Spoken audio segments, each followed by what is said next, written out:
if you watch the whole thing from the top, which I know you did because we've been here, you know, glued to it, the tone at the top was very tough. And he was going through when he said it wasn't just one server, it was many servers, and it was many different email administrators. And we took all this time and we found so many that had been deleted, and some of them forensically will never be able to get back because of the way that they were deleted. It sounded very tough, like he was ramping up to something. You know, I mean, it was kind of astonishing, a lot of reaction that how could you go through that whole thing and then end with, but I don't think prosecutors could make the case. Yeah, and I completely thought he was going to say that she was going to be culpable for something at the end. I didn't think he was just going to say nothing. The part that confuses me more than anything, and I want to go to you on this, Eboni, gross negligence does suffice for prosecution. I'm not a lawyer, except in her case. The other thing that I don't understand is they interviewed Huma Abedin, henchwoman Huma, over the weekend as well, and she said that Hillary Clinton, and this really bothers me and frightens me, that she burned her schedules with a burn bags.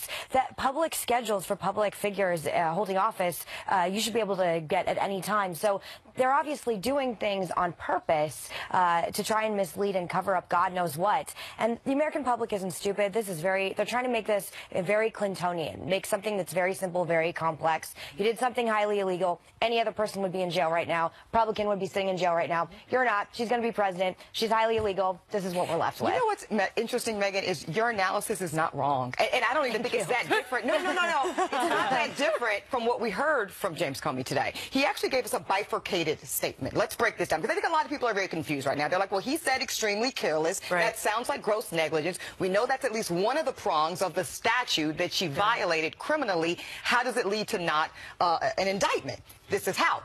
Because the second part of this analysis for James Comey, and remember, he's also a former federal prosecutor. I want to talk about prosecutors' burdens. They have to bring a case that they reasonably believe they will prevail with, something that they believe they will be successful with. So he is saying special circumstances for Hillary Clinton suggest to him, based off of his experience and the precedent, Tony, we keep hearing about, is that it would not likely prevail. That for Hillary Clinton, although the letter of the law only requires gross negligence, it doesn't require intent. For Hillary Clinton, willfulness or intent would probably be required. So the law almost changes in a way around Hillary Clinton. The problem is he has to figure out whether it was going to prevail with a jury of one. His boss, Loretta Lynch, who reports directly to President Obama, who is where today?